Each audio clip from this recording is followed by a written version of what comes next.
तुम और मैं कभी बीवी और शोहर हुआ करते थे। फिर तुम माँ बन गई और मैं बाप बन के रह गया। तुमने घर का निज़ाम संभाला और मैंने ज़रिया माश का।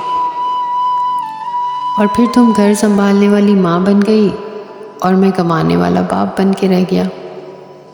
बच्चों को चोट लगी तो तुमने गले लगाया और मैंने समझाया। तुम मोहब्बत करने वाली माँ बन गई और मैं सिर्फ समझाने वाला बाप बन के रह गया। बच्चों ने गलतियाँ की तो तुम इनकी हमायत करके अंडरस्टैंडिंग मॉम बन गई और मैं ना समझने वाला बाप बन के रह गया। बाबा नाराज़ होंगे ये कहकर तुम अपने बच्चों की बेस्ट फ्रेंड बन गई और मैं गुस्सा करने वाला बाप बन के रह गया। तुम सारा दिन बच्चों से राज़ो नियाज़ करते हुए अपना मुस्तकबिल महफूज बनाते हुए बच्चों के ज़हनों में गर्द करती चली गई और मैं फ़कत घर का मुस्तकबिल बनाने के लिए अपना आज बर्बाद करता चला गया।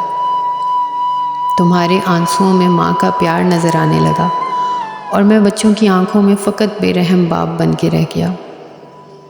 तुम चाँद की चांदनी बनती चली गई और पता नहीं कब मैं सूरज की तरह आग उगलता बाप बन के रह गया। तुम एक रहम दिल और शफीक माँ बनती गई और मैं तुम सब लोगों की ज़िंदगी का बोझ उठाने वाला सिर्फ़ एक बाप बन के रह गया। ये एक इंतहाई तल्ख़ माशरती तस्वीर है।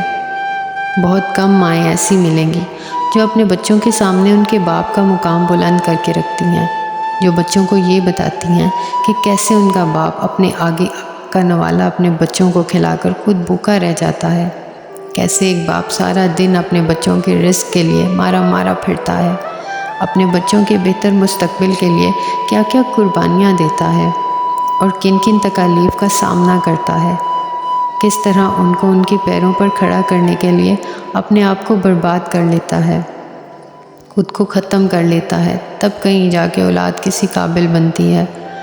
मगर औलाद को ये बताने और समझाने वाली माएँ उनको ये नहीं बता पाती। इसीलिए औलाद उस वक्त तक इस बात को समझ ही नहीं पाती जब तक वो खुद बाप ना बन जाए, और तब तक बहुत देर हो चुकी होती है।